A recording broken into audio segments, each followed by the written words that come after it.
Hi everybody and welcome to this week's tarot reading. This week I am using the Rider Waite Smith deck to pull 3 cards to speak to the unfolding of our upcoming week. Let us see what the tarot has in store for us this week. So I'll just connect with the deck.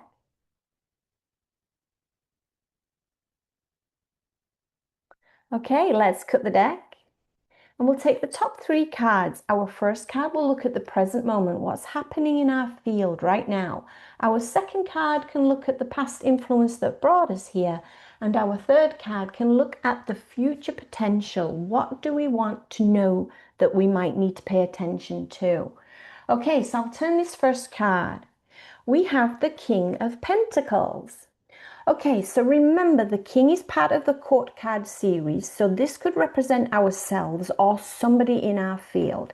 Now, the king at the end of the pentacle journey is obviously going to be an astute and mature person. And we see that pretty much by his demeanor sitting in this beautiful, elaborate throne.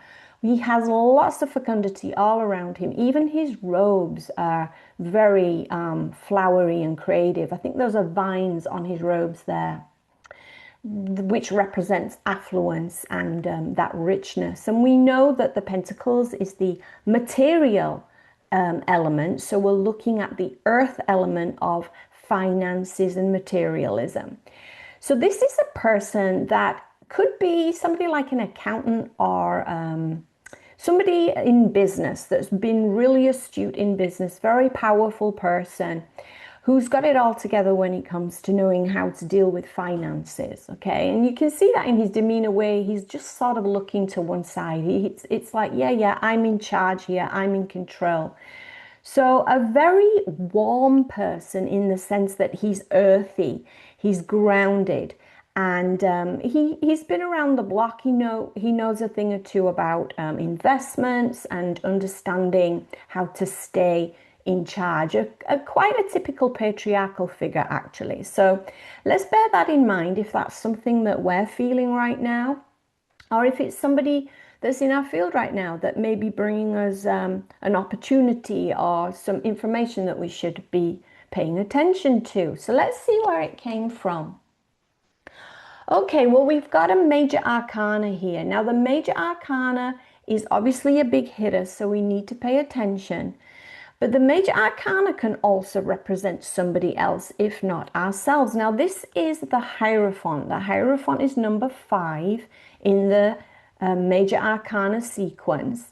And the Hierophant basically is representing a religious figure or teacher, somebody in a spiritual nature that's providing us with wisdom in terms of our spiritual growth and development. And we see that with the 2 monks at the Hierophant's feet, sort of kneeling here, waiting for that information to be passed forward, to be taught. Now, the crossed keys at the center here, those are representing wisdom, spiritual wisdom or magical wisdom. The keys are representing the unlocking of the knowledge so that these monks here will be given that gift. We see the Hierophant wearing a triple crown, which represents the 3 realms. So the lower realm, the present, current material realm, and the higher realm. So we know that he has a lot of influence within that spiritual nature. So how I'm reading this is that either somebody or ourselves has been gifting or has been gifted this spiritual advice. Some knowledge has come to us, which has brought us into a place where we're feeling very secure financially, or somebody in our field right now is agreeing with that spiritual wisdom that we were maybe speaking about, and they've experienced it for themselves, which is why they're sitting so stoically and happily on this throne. Let's see where it's going. Oh my, well, we're going to the Queen. We're going to the Queen of Swords. So this is a lot of people in this reading. If it's not ourselves, there's a lot of influence coming in.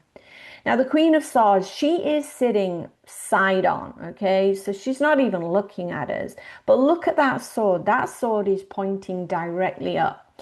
And you see the clouds, even though they're still moving, showing movement, you see that it's quite clear above, which means in her head she has clarity of thought, in her head with that sword pointing straight up.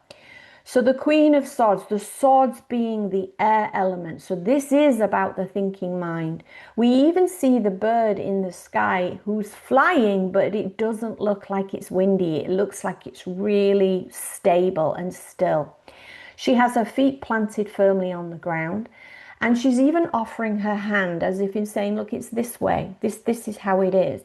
And that's really her essence. She's very methodical, very logical, but yet she's still the queen. So she still has a feminine energy to that decisiveness. Where that decisiveness tends to be more of a masculine energy, with the queen, it's a little bit softened. So overall, what am I seeing? I'm seeing that we've had a spiritual influence from a teacher, another person, or an awareness that has come in for us. We've been taught something that was really profound, as if the keys have unlocked that wisdom for us. And that's brought us into a place of either being in connection with someone who's extremely good financially, a paternal figure, that paternalness, a father figure, or we're feeling that. We're feeling very much in control of our material essence, basically. And what we're now needing to pay attention to is that we stay logically thinking, but not too harsh. Whilst we know exactly what we want, we're being kind of a little, we have we have wiggle room. We have that feminine softness about our decisions, even though we know where we're going. So that's the reading. That's either a very decisive pattern of thought and action for us this week, or a lot of influence from some very positive people that are coming into our field. So let me know how that goes, and I'll see you next time. Have a great week. Bye now.